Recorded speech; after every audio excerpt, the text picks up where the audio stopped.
Hello, folks. Welcome to the Hire My VA Team and Business Building podcast brought to you by ugozi.com. That's right.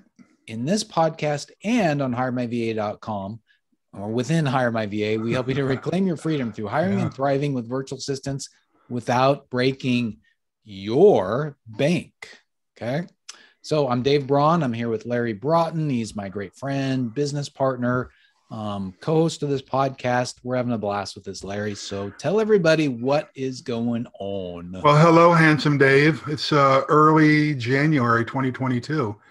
And I know a lot of people, this is the time of year where people, well, by the time this gets released, most people have already fallen off their New Year's resolution train, right? Wagon, right? They've already stopped going to the gym that they signed up for in early January. And oftentimes that's because they haven't developed those neural pathways to create really powerful habits in their life. But before we do that, you'd mentioned ugozi.com. I happen to have been on ugozi.com earlier today. And Dave, I forget how many great articles and resources are on that free website. Yeah. And if you're an entrepreneur, a leader, or a high achiever, and you're looking for tidbits of inspiration and motivation that you can share with your team members, there's tons of resources on there. Go take a look at ugozi.com. That link is in the show notes, of course, but would love for you to go there. But Dave, we're in this series talking about habits. Mm-hmm. What are habits? Why are habits important? And today we're really going to be talking about how to create lasting habits. It's so important because, many of us want to start a new exercise routine, Dave, or a new diet plan, or create new habits for success in our life, our business, and our finances. But oftentimes, just the way the brain works, Dave, we were talking about Noah St. John's comments about, the unconscious incompetence, right? And the next phase moves into conscious incompetence. Right. And oftentimes people quit right out of the gate because they start realizing this thing that I wanted to do is harder than I thought it was going to be. Right. Yeah. But if they just persevere for a week or less, and sometimes a little bit more, you move into the conscious competence phase and you start feeling the reward from that. Right. And so persevere, hang in there, but because today we're going to be talking about how to actually do that. How do we create lasting habits? And I'm going to leave a lot of this up to you, as I said in the earlier podcast. Sure. By the way, if you want, go back to listen to episode 115. We kind of laid the groundwork for this. A lot of what we're going to be talking about is from a couple of really powerful books that Dave and I like. One is called Atomic Habits. The other is called The Power of Habit, right? The Power of Habit is in our recommended reading list that we did a few years ago. We need to redo that. I keep saying that, Dave. So we do need to redo that. But I am going to defer to you. You've done a lot of conscious research on building habits. And so I'm going to let you kind of lead this and I'll chime in as need be. Because I think people need to hear from the expert, not from a gallery. I don't know if I'm an expert at all this, but at least I've studied some of it and I enjoy it, right? But you of all the folks that I know, you are one of the top about consciously building habits to accomplish goals, right? And so why not look at people who've been successial? Okay. Yeah, let's dive in. Okay. And one of the things, folks, is this is going to be, a real quick guide to it. Yeah. The Power of Habit, Charles Duhigg. I've got the book right here, The Power of Habit. We talked about it in the previous episode. He's got a great methodology that I'm just referring to most of that there. But then in the next episode, 117, we're going to talk about our top habits we think are important for our lives and our businesses. And then 118, we're going to talk about how to outsource our habits. And yes, we can do some of that outsourcing. Surprisingly so. Yes, we can. Can and should. Yes, absolutely. Yes. Okay. Yeah. And so Power of Habit, it tells you how to establish and to break a habit. So both are important. Yeah. And I think we talked a little bit about it in the previous episode 115 about what makes up a habit. So it's important to understand what makes up a habit. It's really three things. One is the cue, Yep. The cue starts us moving in the direction of a result that we're going to end up getting as a reward. So it starts off with a cue. It ends up with a reward, some kind of a reward that our brains want. But in the middle is this routine. And this is what we need to do, what we do to actually get that reward. Okay. The reward fuels us, feeds us, gives us something. Could be a sugar high. It might be a good feeling about ourselves. So a dopamine hit, something like that. And you know what, Dave, I think that I just want to make sure that people understand this. This stuff works for both developing good habits and bad habits. Yes. All right. So the cue might, for some people, might be, I just got into a fight with my significant other. And the habit always is that I'm an emotional eater. Mm-hmm. Okay. And so I just got into an argument with my significant other or my loved one or whatever it is. And so that cue, my routine is become, I'm now going to go eat a half gallon of ice cream. Mm-hmm. The reward that I get is that dopamine, sugar-induced dopamine hit in my brain that then becomes addictive. Yes. Okay. That's what we need to remember here. Because you can also create the positive addictive dopamine hits that's not sugar-induced, but emotionally induced by momentum and success and progress, right? So just keep this in mind. You can create positive habits and I don't want to say negative, but not so good, bad habits as well. Yeah. The great thing is bad habits, we can reverse those. We can, yes. Okay. And it's work. It's work. For sure. For sure. And we're not saying that this is going to all be easy. Establishing a new habit is a lot easier than breaking an old one. For sure. A lot easier. So, but anyway, so let's talk about it. So that's a great example of a cue, your spouse yells at you. Another thing that you can all think about is right now, think about going out to your favorite restaurant and eating your favorite meal, like some of that pulled pork we had the other night, Larry. Think about it. What is your mouth starting to do, right? Your mouth is starting to salivate. Yeah. So you are anticipating that reward that you're going to get even before actually going and eating the stuff. Yeah. Okay. Yeah. So that's what happens with our brains is with the rewards, we start anticipating those and we kind of almost get those and expect them even before we go through the routine. And that's one of the reasons why they're so powerful. Okay. My mouth is salivating right now. Yeah, mine too. I remember when I was really, this, Dave, years ago, you wouldn't know it by looking at me now, but I used to be really into fitness. I mean, like huge, really low body fat, high body muscle mass. And I used to get excited just thinking about going to work out. Yeah. I could feel the dopamine hits just, my brain firing, just thinking about it. And I would feel depressed even before I didn't knowing like, oh my gosh, I'm not going to be able to get to the gym that day. I could feel the negative side of it as well. Right. Yeah. So yeah, that's part of making sure that when you want to establish a habit, you need to be clear on the reward that you're getting, right? That's right. So what is it that you want to have happen? What is that reward? So let's do an example. Okay. Things that we wrote down, right? Say you want to establish a habit of daily journaling. Okay. So what is the reward that you want from that? I mean, here's to start thinking through the possibilities. What is that reward? Are you going to get some increased learning, some self-awareness? Yeah. Could you possibly lose weight if you're writing down what you're eating journaling every day? Sure. Mm-hmm. Is that daily journaling going to produce a book for you eventually? You do it journal for 6 months and you're going to have the basics of a book. What is it to calm you down at the end of the day? Is it to do like an AAR? What is that? What is that reward? Sometimes, and this is kind of strange, but it's the way we work. Sometimes rewards are just checking off a box on a calendar. Yes. And we find that folks over and over again with our mentees, the folks that we mentor, this is why so many people love to-do list.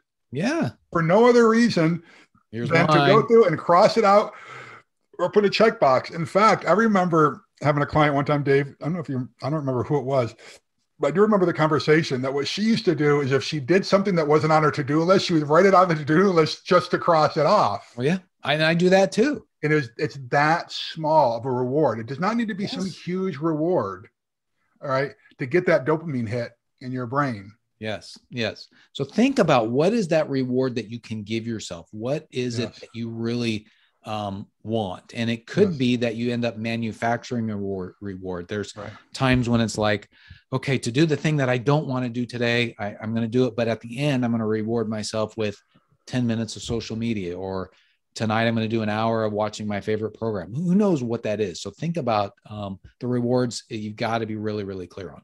Mm-hmm. Okay. Now, the routine, say that we're looking at the example of the daily journaling. The routine is you want to do it for maybe 5 minutes, 10 minutes, or you just want to start. So in the case if you want to establish a habit, what you want to do is you want to, at least at the beginning, get to that reward really quickly. Mm-hmm. Okay. So in other words, like if you're going to the gym, getting to the reward of being done working out and saying you did it, that could be your reward. Telling your spouse or significant other. It could be that you just go to the gym, do 2 minutes of the exercise bike, and then come back. So the idea then, when you're starting it, is you want to get that reward as quick as possible. Okay. And then of course, doing that, you've got to have getting into the routine as quickly as possible, setting up your environment around it. Larry, you're going to say something. Yeah, I was going to say that what we're talking about here is creating lasting routines. And oftentimes people get stuck, Dave, is that they don't know how do they do this, because they think about, well, gosh, I've got to incorporate this brand new routine into my life. Mm-hmm. Okay. Now, the way you can do this is what they call chaining, or stringing these habits together, right? That's right. So let's think about this for a second. Let's say that I want to create a habit where I'm actually going to clean my house. Okay. Every day, just small little things. Uh-huh. That sounds kind of overwhelming, but how about this? How about, I know that I'm going to come home every day, right? So let me string it into, okay, I'm going to come home, I'm going to put my keys there. I'm going to change my clothes before I have my reward of scoop of peanut butter or sitting down and watching TV. I'm going to add one more step into this routine. I'm going to put a load of laundry into the washer. There you go. Then I'm going to do the other reward that I'm usually treating myself on. Or I'm going to spend 15 minutes. I'm going to come home, put my keys down, go to my room, change my clothes, clean for 15 minutes, then have a reward that I usually do. You string it into other habits that you've already created in your life. And that way it becomes lasting much more quickly. Yeah. So to do that, you would say, okay, what am I currently doing as a habit? Like walking in your door. It could be brushing your teeth. It could be putting on your clothes. It could be fixing your breakfast. If it's a daily habit, what is it that you're going to anchor it to? Okay. So that is a great way. Then of course, we talked about the previous episode about creating your environment as well. So like if you are wanting to journal, we'll continue with that example. There you go. You want to make getting in that routine as easy as possible. So say you're going to be doing this when you get up or before you go to bed, have that pen and journal sitting open and out where you can see it. It could be on your kitchen counter or wherever you do it. Have it sitting there on your nightstand. Have it sitting there so it's as easy as possible for you to see it and say, oh yeah, maybe that ends up being your cue. When you get into bed, you see it there open. And then you can that'll trick your brain into saying, okay, I got to do that routine. Dave, I was reflecting the other day because I've been very intermittent about important parts of my morning routine. Yes, I have a morning routine, but I used to have a part that was so good about reading and writing. And at my old house that I was in, I had this favorite chair in the favorite corner of my house. I'm usually a pretty early riser, and so it looked out the back at a bunch of windows, and it looked back, I could see the sun coming up, kind of thing. I just loved that location, and so I had this table sitting next to this favorite chair of mine that had my Flashpoints book, my meditations and mantras book. Yeah. It was all sitting right there, and the only time I got in that chair was for my morning routine. Yeah. Right. That was the habit. Then I moved to the house that I'm in now. I didn't set up that special little place in my house, and I can feel it's just not, I haven't created that habit yet. And I didn't make it special. Yeah. Right. Yeah. And Larry, you hit on a good point. So it's working against me, I guess is my point. Well, you hit on a good point is sometimes these habits, they can be fragile. Oh, absolutely. Yes. They can be fragile, especially the ones that are good for you. For, an example is, say you've finally gotten, over the last 2 or 3 months, you've finally gotten into your exercise routine. I mean, you're going to the gym or you're working at home, whatever you're doing every day. Yeah. And then guess what happens? 2 things that happen that may derail you. Number 1, you may get sick. Yeah. Number 1. Number 2 is you go on vacation. Yeah, travel. Mm-hmm. Right. So what you, in those types of cases, to keep going, you just say, I'm going to do 5 minutes of something.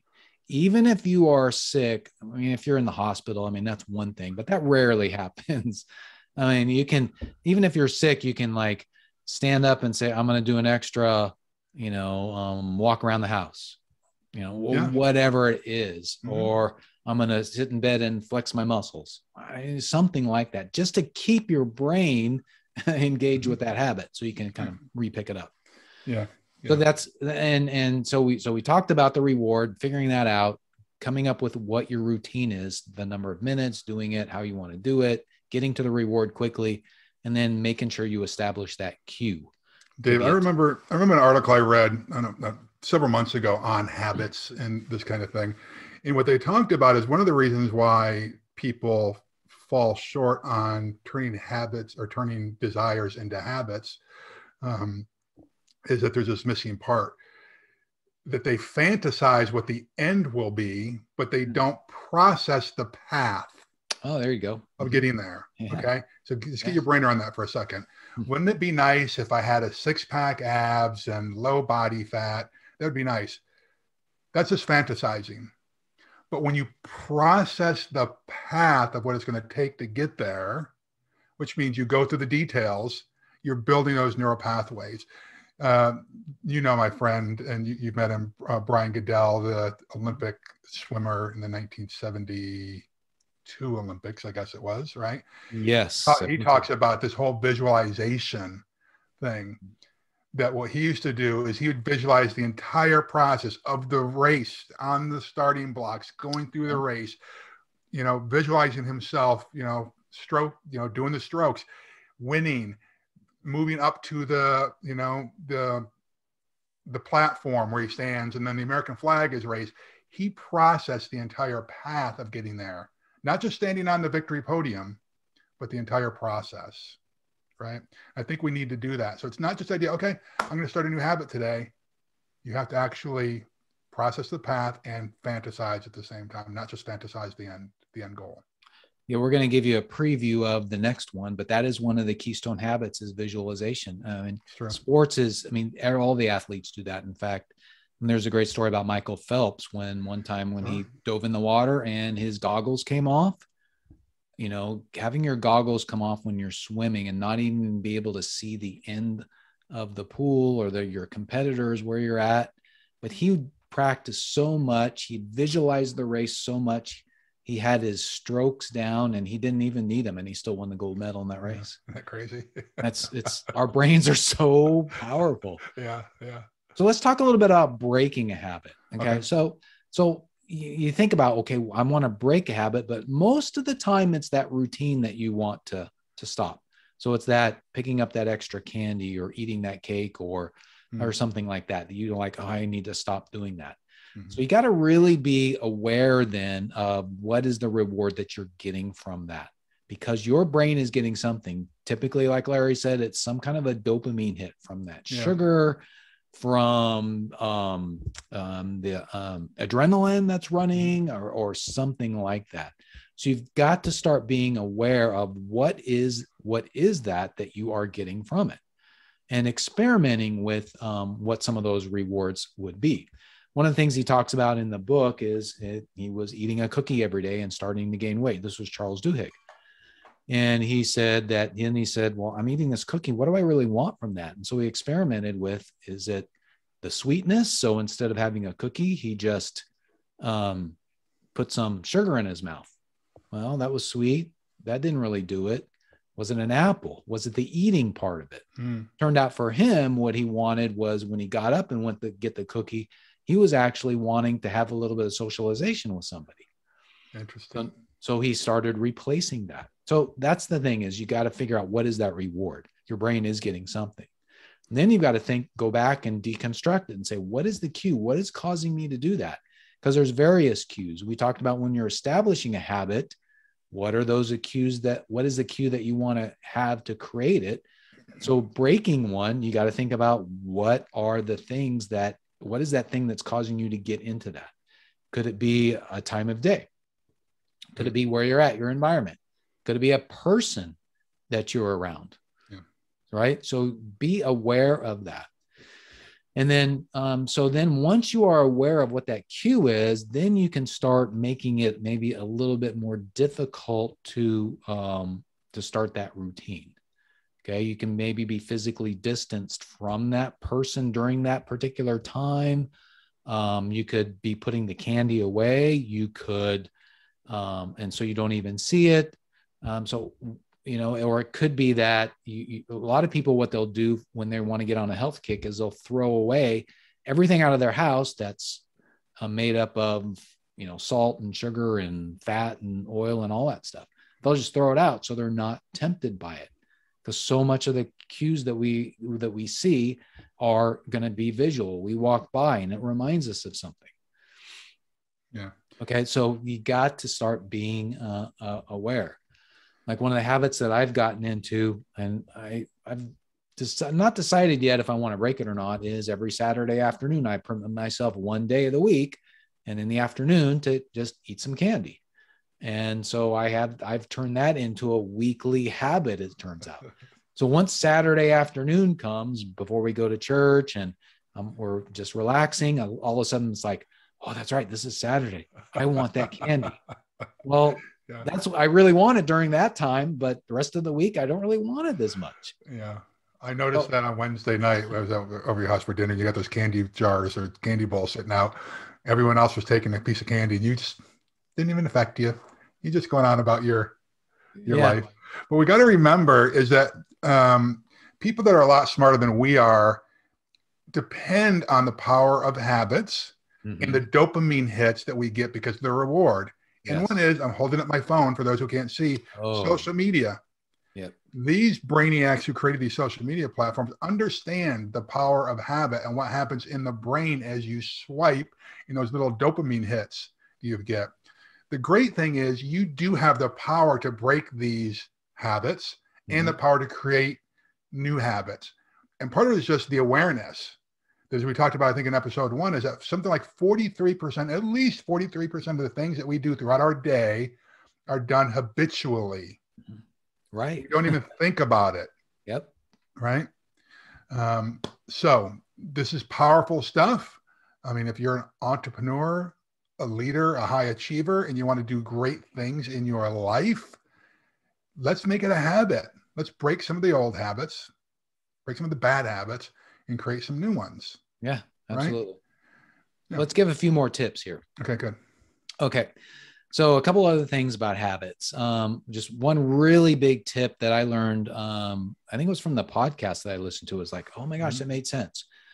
So what you want to do for ones that are good habits, things that you want to establish, make it as frictionless as possible. Love that one. Yes. Okay. Yeah.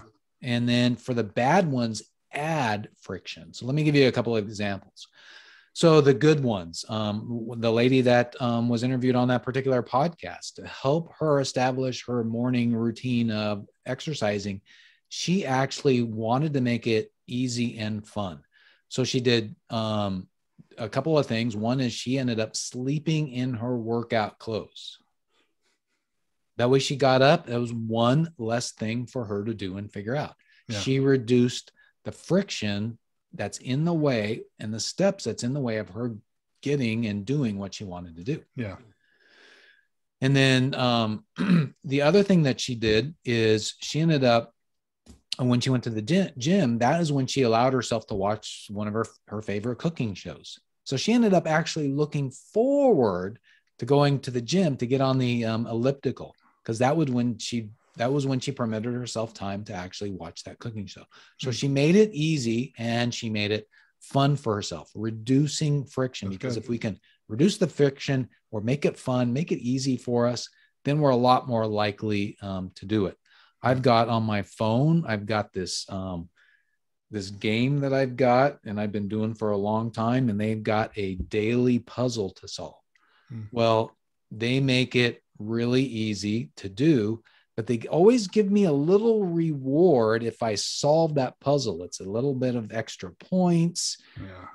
I can do I get a, and the way they do it visually, Larry, is they have these presents that come on. I pick a present and it's giving me a dopamine hit, but they're making it so easy. When I look at my phone, have the game open, it's right there every morning. Yeah. What I've been doing lately, similar to this woman who's watching her favorite cooking show, is that my favorite podcast, I withhold myself from it until I go get on the treadmill. Yeah. That's as soon as I get on there, good, I get to listen to my podcast. Yeah. Yep. Exactly. So making it fun, and that kind of thing. But, there's a lot of bad habits that we want to break, Dave. That's the thing that a lot of people struggle with. Right. And kind of the converse of that, and I'd like to get your input on is, if we want to create a good habit, we reduce friction. If we want to break a habit, you'll probably know where I'm leading with this. We ought to add friction, add some barriers, add some barbed wire, concertina wire in between you and that habit. How do we do that? Well, there's various ways, depends upon the habit that you want to break, right? Yeah. So one of the ways is put some physical distance, I think, between what you want to do, if you can, and the habit. So for example, if I wanted to break the habit of my daily game, what things I might do is uninstall it. Mm-hmm. So if I wanted to go and play it, then I'd have to go find it, reinstall it, reestablish my points. It's like, oh no, I wouldn't do that. I'd find something else. Yeah. I mean, that's one example. One of the examples I thought that was really good from a society perspective, because these tools can be used from a society perspective as well. And of course, as your organizations, right? Sure. If you wanted to build or break. So, Larry, I don't know, I'm sure you remember, we're about the same age, but I remember when growing up, people smoked everywhere. Yeah. Cigarettes, right? It was everywhere. I remember going into, when I first started working in the offices, and close the door, and the guy behind the desk would be a chain smoker. And it was just like, oh, it was awful. Well, so we wanted to end up reducing that. So there are several things that society did. They added a bunch of friction to people being able to smoke. So think about, where can you buy a pack of cigarettes right now? Well, nowadays you have to walk in, and it's going to shock some people because it hasn't always been like this. You have to walk into the 7-Eleven or the grocery store, and you have to ask someone for them. They're behind some kind of case. Right. They don't even have access to it. Whereas when we were young, you'd walk into a grocery store, any place, and they were just sitting out there, and you'd buy a carton of cigarettes. That's right. Yeah. Right. And by the way, there used to be, when it was accepted when we were young, I remember when they started putting warning labels onto cigarettes. They're trying to societally change the perspective about, what this smoking cigarettes is going to do for you. That's right. I remember my dad complaining when they started increasing the taxes on cigarettes, because my dad was, smoked a lot. Yeah, right? It's another penalty that you pay by smoking. Yeah. And then what did they start doing? Restaurants had no smoking sections, and then they banned it.